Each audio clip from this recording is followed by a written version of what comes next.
I've had a lot of questions on how I'm recording my EVF. Well, it's pretty simple actually. It's an external monitor recorder. And besides using an external monitor recorder to record your EVF, why else would you want to use one for wildlife photography? Well, let's talk about it.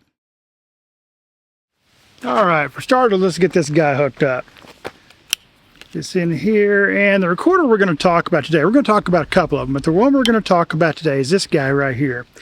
And it's from a company called Shimbol, and it's the Memory 1. And we'll go into a lot of reasons why I'm talking about this recorder over some other ones. And we're going to talk about a couple others too. So let me get this guy hooked up here real quick. And it just takes a couple seconds to hook up. That's why I'm hooking it up while you're here.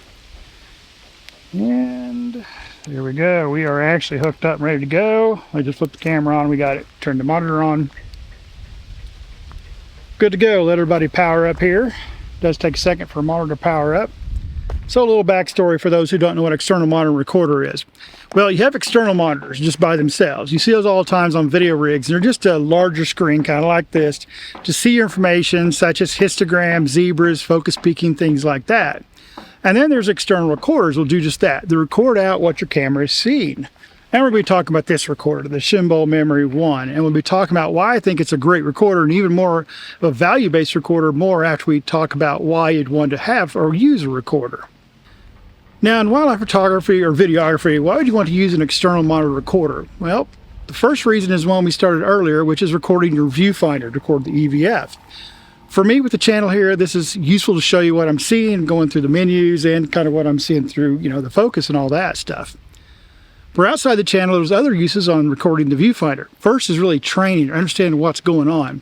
Let's say I see shots that are off for some reason or another. I can look back at the EVF footage to see if maybe I hit the shutter when the autofocus is not engaged yet, or just where the focus is at that time, like where was it hitting, along with the exposure, the environment, the movement of the camera and such, because I can see all those things through what I recorded, because it's recording in real time what I'm doing with the camera, so I can see all the situations.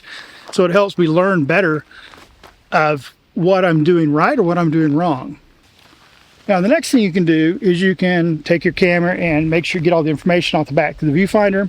You don't want to see the level, the stills, the histogram, nothing. If you get it to a clean screen, basically, then you can start recording with the recorder. Take your stills at the same time. That way you can get the video and the stills the exact same time you took the picture.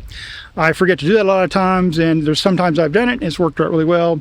And that's another way you can use this, and another reason why you want to have a recorder if you're doing video and stills at the same time, or you want to do them at the same time.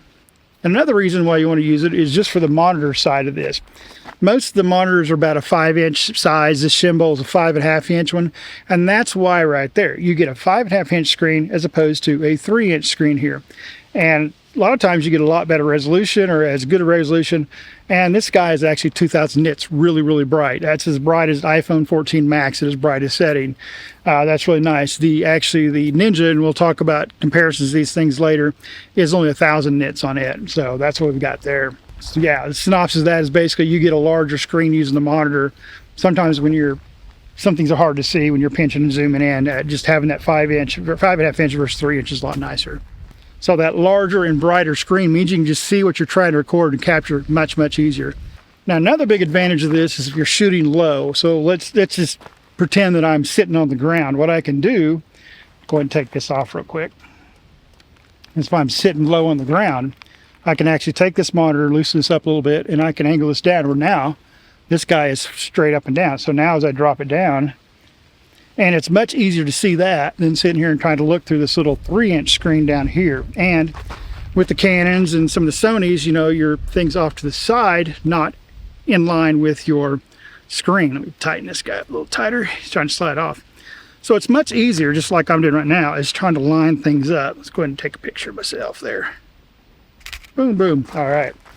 That's one of the ways, just to be able to angle this monitor wherever you need to angle it. And it's a large screen and it's a bright screen. That's what I really like about this thing.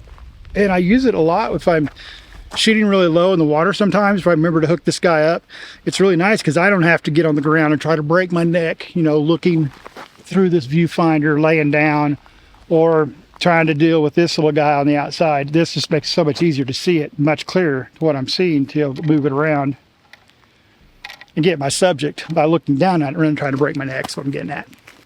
Now, yes, this is a circumstantial use case. Is all different ways to view your subject or take a picture, the EVF, the LCD, the monitor angles, things like that. I mean, you can, many ways you can get your things framed up, but I really like that when I'm getting low with this guy sitting where I can angle this down and really see what I need to see. It's pretty nice. I personally found this monitor very useful when recording video. And video or stills, if you have a subject that isn't moving a lot or is not erratic like a moose or an owl that's perched or shorebird that's roosting and such, this comes in really, really handy. Like I said, it's just a much larger thing to look through, much clearer, and I can see a lot more information on it. So one of the big things is with Canon and Sony is, and I'll move this around where you can see it here, hopefully, is when this monitor is on, you can't see through the EVF or the LCD, and you can only see through the monitor. So, you know, I've talked before about shooting birds in flight. The problem with shooting birds in flight, this would literally be how I'd have to shoot a bird in flight. I would have to take this camera and move and look through this like looking through a phone. With the Nikon, and Sony's the same way. Now with Nikon, it's a lot easier. So with Nikon, when you hook this up, you can see through the EVF and the LCD and the monitor all at the same time. So it makes it really nice. So what I do with the Nikon is usually I hook it up, drop this down into that mode, and then I just look at my viewfinder with whatever I need to see, whatever I need to photograph. So I'm capturing video, so I can set that thing to record. I'd set it to record and forget about it, and I just walk around with it all day and shoot. And that's why from the channel you're going to see me with birds in flight more often with the Nikon as opposed to the Canon, because the Canon's a lot harder because I have to show you birds in flight. That's what it is. All right, let's talk a little bit about this Shimbol real quick. This guy is a 5.5 inch monitor. It's 2000 nits, which is twice the brightness of the Ninja 5, which is at 1000 nits. It uses a memory card, just a standard SD card, and it comes with this 32-bit card out of the box. It's really nice. And the Ninja 5 needs a 2.5 inch SSD, and you don't get those out of the box. You got to buy your own. And actually the Ninja 5, the little caddy they give you to put your 2.5 inch drive in, actually hangs over for about an inch or inch and a half on the side. They do sell, Atomos does sell one that sits flush, and it costs you a lot more money to buy that with their little housing. The next thing is these guys use an NPF battery. And these are pretty standard. You can find these everywhere. If you do buy one of these monitors, recorders, make sure you get several of these. They're pretty nice. They are a little heavy, but that's what it is. Both these recorders do have a touchscreen to them, so it's just like your phone. You touch to get around on it to record, go into your waveforms, whatever you need to go into. It has a max of 1080p at 60 frames a second, which is more than enough for wildlife photography, and especially if I'm just mainly recording the EVF out of this. But if you want to record video and stills, it's another great option. And the reason I'm saying that, if you're uploading to like YouTube or stuff like that, most people aren't watching past 1080p a lot of times. Yeah, you can watch it at 4K, but really on a small phone, you're not going to tell the difference in a 4K and a 1080p. I upload all my stuff at 4K, but 1080p is just fine for uploading all your stuff, especially for just like recordings like this, what I'm doing out in the field, or the EVF. The recorder uses an NPF battery, and once you start shooting video and you have some of these recorders, you're going to rack up a lot of these guys. They're pretty universal, and a lot of companies make them. Or you can use DC power also. So if you get a little DC outlet, you can run that also off that. Out of the box, this guy comes with everything you need to record with, except for the NPF battery. You have to buy this yourself. But everything else is going to come out of the box just ready to go. Now, this guy also comes with an SD card out of the box, which is pretty nice. 32 gigabyte card is pretty much all you're going to need. And it even comes with the LUTs loaded on the card, which is really nice. So if you're shooting in log, this will have display LUTs you can load on it. It already has some loaded onto it already. So, and it's got the Canon, the Nikon, the Sony 3D LUTs already loaded into it. So you'll be able to see the right color through your monitor, which is really nice. It also comes with a screen protector for back here. It comes with a full-size HDMI cable. And it comes with this really nice cold shoe here too, which is really, really nice. It's really easy to use. It's actually got a little arm here, so it's a really nice cold shoe, which is really nice and handy. So everything you need out of the box is there for you to start running, except for the power for it. So with the Ninja 5, it just comes with the unit and the caddy. You've got to buy your own SSD, your own HDMI cable. Of course, you've got to buy the power for both of them, for the NPF battery. And none of the cables, the HDMI cables, you have to buy all those yourself. So out of the box, this guy's ready to run, except for the battery.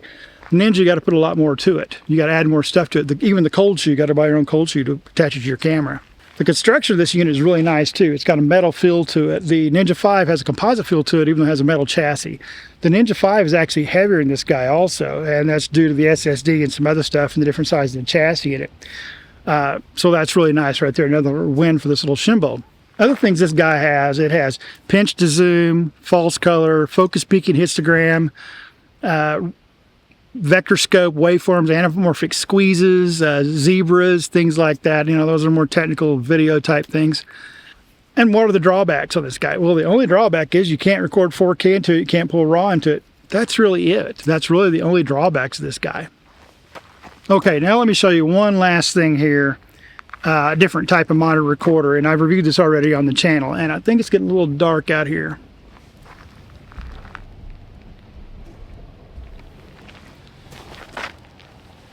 Okay, the sun's going down on me, getting behind clouds, so I had to adjust my exposure there, so hopefully I'll look a little better on camera. But let me show you the last little bit of kit here for a monitor recorder that you could use out in the field.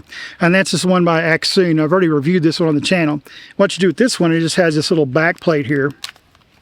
That's the whole unit. That's it. This is the whole unit. And you just drop this on your phone, real simple like that. And then you drop it on top of your camera, plug this little cable in the side of your phone, and you basically use this as a monitor just like that. Like I said, I have a video on this guy altogether. All right, now the price of these three items. So the Ninja 5 clocks in at the highest. It's $400 list just for the unit. So to trick this guy out, to have it ready to go in the field, you have to add the NPF battery, you've got to add an SSD drive caddy, you've got to add a cold shoe to it, and an HDMI cable. And once you get done with all that, you're about, so this unit's $400, your drive's going to cost you $100 to $200, depends on which type of drive and type of caddy you use on it. The NPF batteries are going to run $100 or so, you know, from $50 to $100, probably around there, $150. Cold shoes going to run you anywhere from a super cheap one of $20 to a really nice and small rig, you know, in $30, $40 range.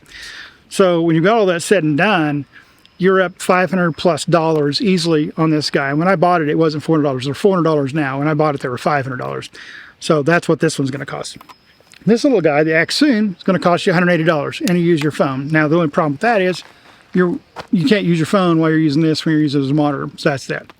And I'll put these two down so I don't drop them, and we'll talk about this guy real quick. So this guy right here, the Shimbol Memory 1, is $250. By the time you add one of these batteries, I think this one was like $40. You're at $300 total. You have, this is, of course, not the cable it comes with. This is a little purple cable that I've already had, a little curly one. It comes with everything except for that. That's what you need out of the box, $250. And it's lighter, it's easier to use. So I used to always use my Ninja, but this guy is so much lighter and so much easier to grab and run around and drop on top of this camera. And I can drop any SD card in here. So for the, trying to put that in backwards, doesn't work that way. I can use any SD card in this guy. Any one I use, it just doesn't matter. It just doesn't need anything super fast. It's 1080p, it's 60 frames a second, so it's not extremely fast. If I'm using the Ninja, I've got to make sure I've got one of the two. I've got the flush mount SSD from Atomos, which is kind of expensive. And then I've got the 2.5 inch that I stuck in a caddy that already had a 2.5 inch SSD. So yeah, I have to remember to put that in all the time. And if I've left, and several times I've gone in the field with the Ninja, I'm going to record the EVF for you guys, and I forgot one of the SSDs. They're both sitting up in the house or somewhere else. But if I still got the Memory 1 with me, and I've left the SSD up in the room or something, I've got several of the SSDs sitting around in my case or in the truck somewhere. So I can just drop that in there. So I've almost never had a problem with that. Now, none of these are waterproof, so you can't go out and shoot in heavy rain, so you're going to need a cover for them. And that's why I like this Memory 1 if I'm using a monitor. It's $250. Everything out of the box is right in there. I love that I'm using an SD card as opposed to an SSD. I only need 1080p when I'm recording EVF footage. So real quickly, let me summarize again why I say a recorder monitor is really good for wildlife photography. For one, recording your EVF. So we talked about practice. If you're recording your EVF while you're shooting, you're going to see what you did. When you say, oh, I missed focus, you go back and look at the game tape, basically your EVF footage. Oh, I see why. I was whipping the camera too much. I was too shaky. I didn't have that setting. I hit the shutter button before I was really ready for focus. Maybe I wasn't using single point, then handed off to the eye out of focus, things like that with mirrorless. You'll be able to see that. the next part, again, as we talked before, is if you're sitting down low, you can actually take the camera, flatten that out, and look down at that monitor. Yes, you can look at the LCD. We talked about that before. I can look at that LCD, but this is so much bigger to see. And that's the other thing. You have a lot larger monitor to look through as opposed to trying to look through the little LCD. And it's lined up with the camera. So as you're moving around, it's easier for you to look around if you're doing that. And video, recording video while you're shooting stills, just phenomenal. And the price on this guy, it's really not that big a gamble to jump into it, you know, if you want to, for that price. You're not going to be killing yourself in the pocketbook by shelling out $500+ for an Atomos or some of those other big recorders, big name recorders. And this Shimbol is really great. It's held up great. It is a tough little guy, and you know, I'm not easy on my equipment, so this has held up really well. But yes, this is my monitor choice and recorder of choice when I'm out in the field, when I'm doing my stuff and recording everything. It's coming out of the Shimbol Memory 1. Like I said, lighter to easy to use, to get out there, a lot more angles I can use and a lot more I can record with it. And that's why I like about it. It's more fail-safe for that SD card of SSD. So I hope you found that helpful, guys. I hope that helps you understand what a monitor recorder is, what the Shimbol Memory 1 is, what the Ninja 5 is, what it does, those type things. Really, really nice piece of kit and really helpful, especially for what I do for the channel and to show you guys what the video and all the autofocus and things like that look like. If you're enjoying the channel, please subscribe, comment, all those fun things. Think about becoming a member to help us out monetarily. And as always, guys, get outside and go run that shutter. Take care.